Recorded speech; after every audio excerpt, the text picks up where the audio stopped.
Oi, gente, vamos para mais uma aula. E diante de tudo que estamos vivenciando, eu trouxe uma temática para a gente refletir.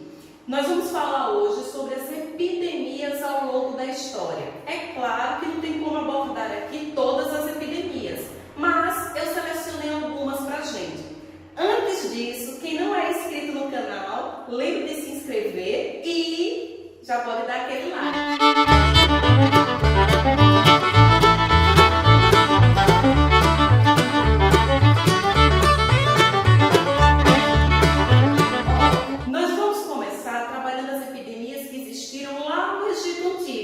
Vamos passar pela Grécia, Europa durante a Idade Média, Brasil e vamos terminar com a maior pandemia do século XX, que foi a gripe espanhola. Vamos começar.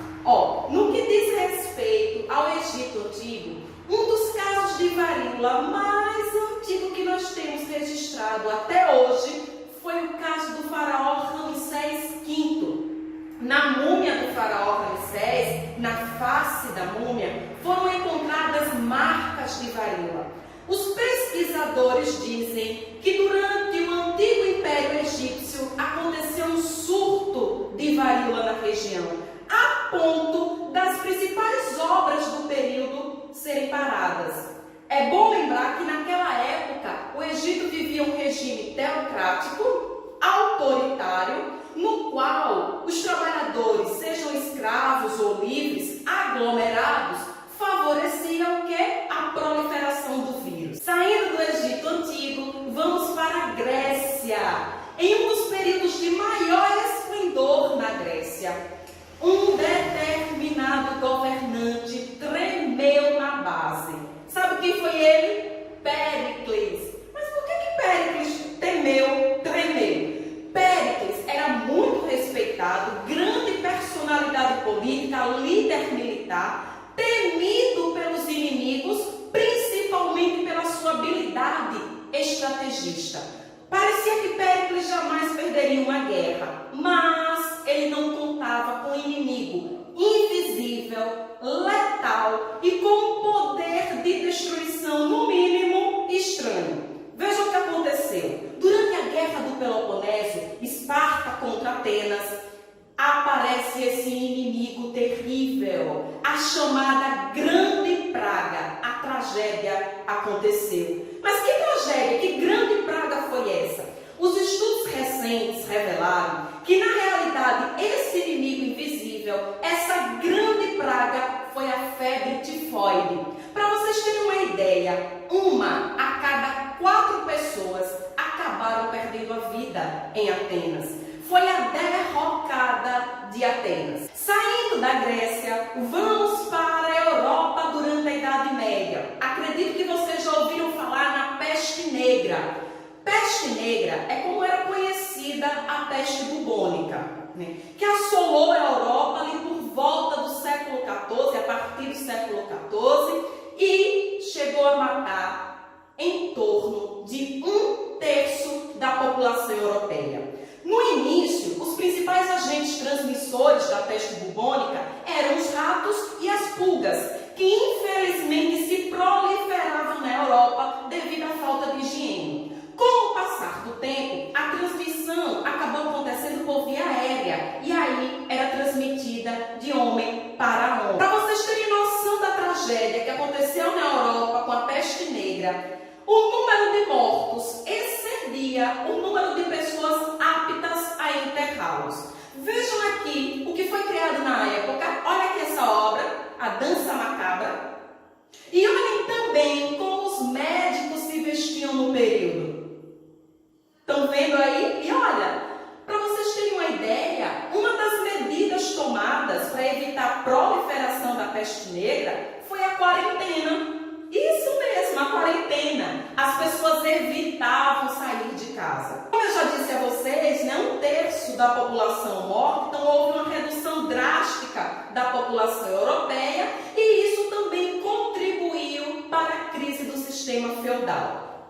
Egito, Grécia, Europa durante a Idade Média e agora vamos falar um pouquinho do Brasil. Em 1904, Rio de Janeiro, o presidente Rodrigues Alves resolve fazer reformas urbanísticas no Rio de Janeiro. É hora de embelezar o Rio de Janeiro, né? Vamos seguir os padrões europeus.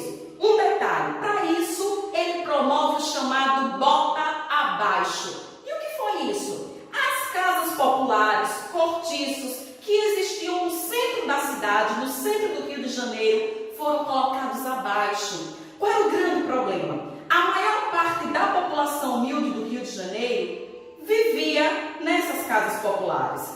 Por quê? Porque o aluguel era mais barato. E o que acontece? Essa população que tem a sua moradia colocada abaixo, é preciso essa população.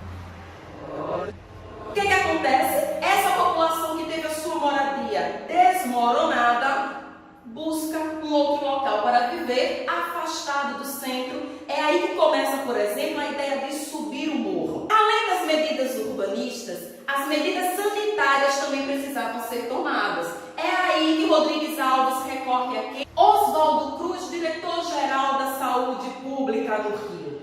Ele seria o responsável por erradicar o surto que estava acontecendo. E aí, qual é a medida tomada?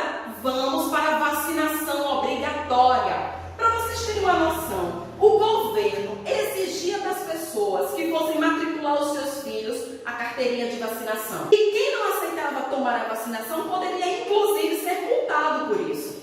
Olha, qual é o grande problema que gerou uma confusão? Essas medidas sanitárias tomadas aconteciam de forma autoritária, as casas eram invadidas, não ocorreu uma conscientização da importância da higiene, da vacinação para as pessoas. É tanto que nesse período aconteceu a chamada revolta da vacina. E por fim, eu quero falar com vocês agora da maior pandemia do século XX, a gripe espanhola, 1918, o último ano da Primeira Guerra Mundial, e este inimigo aparece. Olha, pela primeira vez na história, as pessoas passaram a ter noção da catástrofe que uma gripe pode causar. Na realidade, essa gripe não tinha nada de espanhola. Se fosse possível, a gente poderia até dizer que era uma gripe americana. Por quê? A hipótese mais aceita diz que essa gripe surgiu nos Estados Unidos e que foram os soldados americanos que levaram a gripe para a Europa. Tá, mas ela não tem nada de espanhola, por que recebeu esse nome? Os países envolvidos na Primeira Guerra tentavam abafar o que estava acontecendo para não causar alvoroço, burburinho. Porém, a imprensa espanhola revelava a verdade. Por isso que a gripe passou a receber o nome de gripe espanhola. E olha, ela chegou ao Brasil. Como que essa gripe chegou aqui ao Brasil? Através de um navio inglês, o Demerara. Zarpou de Liverpool, passou pelos portos de Recife, Salvador, até chegar ao Rio de Janeiro em setembro de 1918. Esse navio trazia uma carga muito importante, que era o correio da época. A comunicação naquele período se dava principalmente através de cartas. Mas, além dessa carga importantíssima, esse navio trouxe também uma carga letal, o vírus, a gripe espanhola. Para vocês terem uma noção, aqui no Brasil, aquelas pessoas que chegavam a contrair a gripe espanhola acabavam morrendo de um dia para o outro.